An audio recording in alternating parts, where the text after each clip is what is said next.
My fiancé slapped me right in front of everyone, all to defend another woman.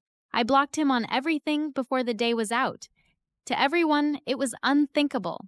Joseph Shaw and I had been a pair since we were 6. For 18 years, I was just his shadow. Is that really why? He asked, voice full of confusion. Because I slapped you? Yes. Just because you slapped me. When that slap landed, everything around me went dead silent. Joseph Shaw's hand came down with a fierce rush of air, and the sharp crack made my head jerk violently to the side. The coppery taste of blood filled my mouth, and I could hear a high, thin ringing that drowned out everything else. I stumbled, grabbing onto the desk for support, my fingers trembling. My left cheek went numb and then erupted in a searing heat. When I looked up, I saw Joseph's hand still hanging in the air.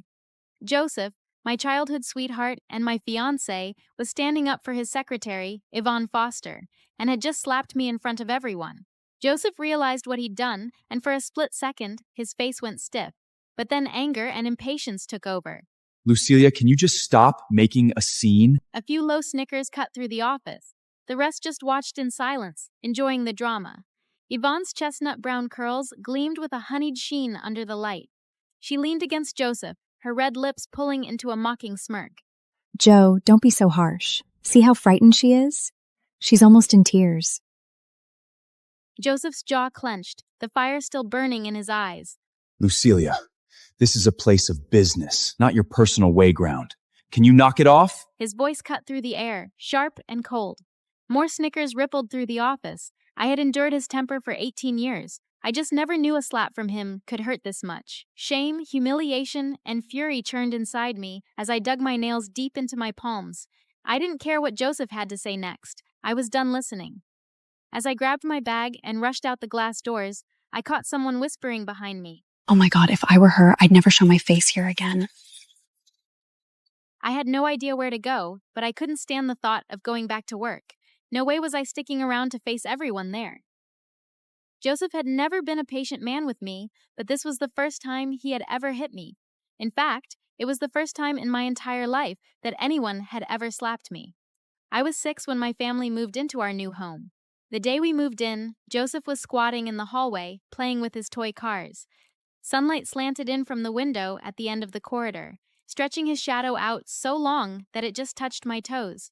We lived next door to each other, and our families shared a small garden. My mother always said that Joseph and I were like 2 young trees growing up side by side, destined to walk life's path together one day. I remembered one bitterly cold winter in 2nd grade when a boy named Humbert Chapman, sitting behind me, stuck his chewed gum in my ponytail. The whole class burst into mocking laughter. I burst into tears, but my homeroom teacher just brushed it off, saying, "Boys mess with you because you're pretty. He's just trying to get your attention. Don't cry." When Joseph's father, Edward Shaw, found out. Joseph, go have a word with that boy from the 2nd grade class tomorrow. The next day, during recess, Joseph walked in through the back door of our classroom. He walked straight over to Humbert's desk. Listen up. Lucia is my sister. Try bullying her again, and I'll beat you up. As he left, he gave me a reassuring pat on the head with a smile. From then on, I followed Joseph around like a shadow, and no matter how he tried, he just couldn't shake me. In middle school, after every soccer game, Joseph always went for ice cream with his teammates.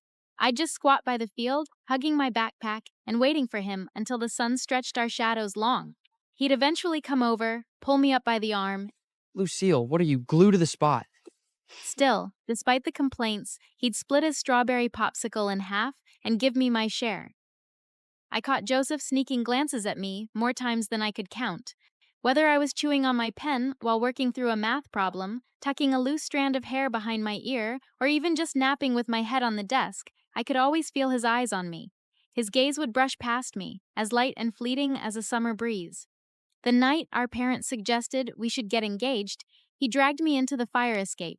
As the motion sensor light flickered overhead, his hand, clammy and tense, squeezed mine so tightly that it almost hurt. You need to think this through. You're still young. What if you find someone better someday and... Joseph, you're the best person in the entire world. He shivered, and then suddenly pressed me back against the wall and kissed me. In the dark, My fingers lingered over the scar at the back of his neck. That night, the moonlight slipped through the iron bars and scattered over us in patches, making me almost fool myself into thinking we really were in love. After college, I joined the Shaw Group and ended up working under Joseph. Just when we were about to get engaged, Yvonne walked into our lives. She was the newest intern in the company.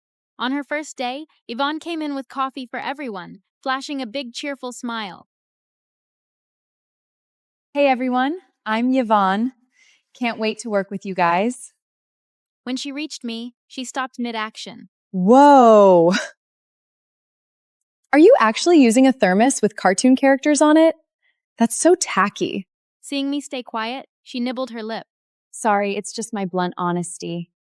I swear, I wasn't trying to say you have bad taste.